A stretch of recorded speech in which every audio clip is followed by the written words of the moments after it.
Buenas tardes, mi nombre es Darío Teodoro Campos Laime. Soy un estudiante del curso de antenas del ciclo 2025-2. El día de hoy voy a presentar el tema de medición de directividad en antenas, que es un parámetro fundamental en el análisis del desempeño de cualquier antena en sistemas de comunicaciones y radiaciones electromagnéticas. Bueno, vamos con un pequeño índice que nos va a decir cómo la exposición va a estar organizada en estos 6 puntos principales. Primero, veremos una introducción breve al concepto general. Luego el marco teórico, donde explicaré qué es la directividad, el patrón de radiación y los fundamentos que permiten medirla. Después revisaré la metodología experimental para hacer la medición, incluyendo el equipo utilizado y los pasos del procedimiento que debería seguirse. Después continuaremos con los errores que pueden afectar la medición y luego mencionaré algunas aplicaciones principales. Finalmente cerraré con conclusiones sobre la importancia de este proceso. Habemos de una pequeña introducción. La directividad es un parámetro que nos indica qué tan concentrada es la radiación en una antena hacia una dirección particular. No se puede medir directamente en un puerto como el S11, sino que requiere analizar cómo se distribuye la energía en el espacio. Por ello, se debe obtener el patrón de radiación completo, tanto en el plano E como en el plano H. Y a partir de ello es posible calcular cuánta energía se concentra en el lóbulo principal. La medición de este parámetro es clave en comunicaciones satelitales, microondas, sistemas radar y prácticamente cualquier sistema moderno que utilice antenas direccionales. Bueno, continuando con el marco teórico, hablemos de la directividad y el patrón de radiación. Para entender cómo se mide este parámetro debemos partir de dos conceptos básicos, los cuales son estos. Primero hablemos de la directividad. La directividad compara la intensidad máxima de radiación de la antena contra la que radia un isotrópico ideal, que distribuye energía uniformemente en todas las direcciones. Si la antena concentra más energía en un punto específico, entonces su directividad es mayor. Por eso antenas como las parabólicas o Horn tienen directividades elevadas. Ahora, para poder medirla necesitamos necesariamente conocer el patrón de radiación. El patrón describe cómo irradia la antena en el espacio. Está compuesto por un lóbulo principal, donde se concentra la mayor parte de la potencia, y varios lóbulos secundarios. Este patrón se mide en los planos E y H, y su forma determina directamente el valor de la directividad. Un lóbulo principal angosto implica una antena altamente directiva. Continuando con el concepto de ancho de haz y campo lejano. También es fundamental trabajar en campo lejano para obtener mediciones correctas. En el campo lejano, el frente de onda ya se ha vuelto prácticamente plano, lo cual permite la distribución angular de potencia sin distorsiones. La distancia mínima se calcula con la siguiente fórmula que se puede ver en pantalla, donde D es la dimensión máxima de la antena, y medir un campo cercano produce patrones incorrectos y de actividades artificiales. Por esto es que tenemos que tener importancia con este concepto. También hablemos de también hablemos del ancho de haz, o también llamado HPBW. Este es el ángulo en el que la potencia cae la mitad de su valor máximo, es decir, disminuye 3 decibelios. Cuando más pequeño es este ancho de haz, más estrecho es el haz de antena, y por lo tanto mayor es su directividad. Hablemos acerca de los equipos de medición para esta. Para realizar la medición se utilizan varios equipos especializados.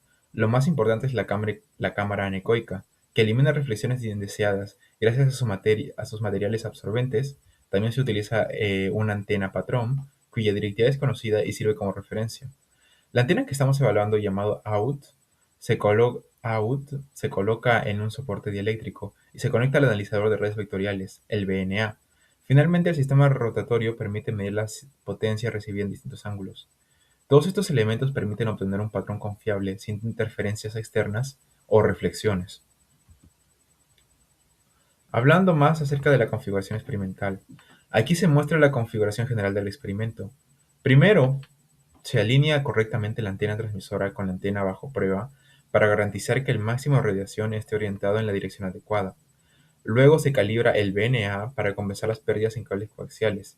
Y después la cámara anecoica asegura que la medición dependa únicamente de la antena y de las reflexiones externas. A ver, ahora hablemos de la medición del patrón. El siguiente paso es obtener el patrón de radiación. Para esto la AUT se rota lentamente en pasos angulares pequeños, normalmente de 1 a 5 grados. En cada ángulo se registra la potencia recibida mediante el VNA, y este proceso se repite en ambos planos, el E y el H. Con estos datos se forma la gráfica del patrón de radiación, que es la base para calcular la directividad. Ahora hablemos de la obtención del Umax, del U máximo. Una vez que tenemos el patrón, identificamos el punto de máxima radiación llamado Umax. Este valor representa la dirección con la cual la antena irradia más energía. Una medición incorrecta del máximo, por ejemplo, por la mala alineación o el ruido, afectará directamente el cálculo final de la directividad. Hablemos de la integración del patrón y el cálculo. Luego se calcula la potencia total radiada mediante una integración sobre todo el patrón. En el laboratorio esto se realiza de forma numérica porque la medición es discreta. Finalmente, con el Umax y la potencia total radiada, obtenemos la directividad mediante la expresión que D es igual a 4pi Umax sobre P radiada, que es la potencia radiada. Posteriormente se convierte en decibelios aplicando el logaritmo. Este resultado nos indica cuántas veces la antena concentra energía en comparación del isotrópico. Aquí se puede ver que es el cálculo de directividad, en el cual primero se calcula en base a Umax y Prrad, que es la potencia radiada, y después finalmente se puede expresar también esto en decibelios. Hablemos ahora de algunos errores comunes, que durante el experimento pueden aparecer estos distintos errores. Los más frecuentes son las reflexiones residuales dentro de la cámara, que alteran la forma del patrón. También la desalineación entre antenas puede desplazar el máximo aparente.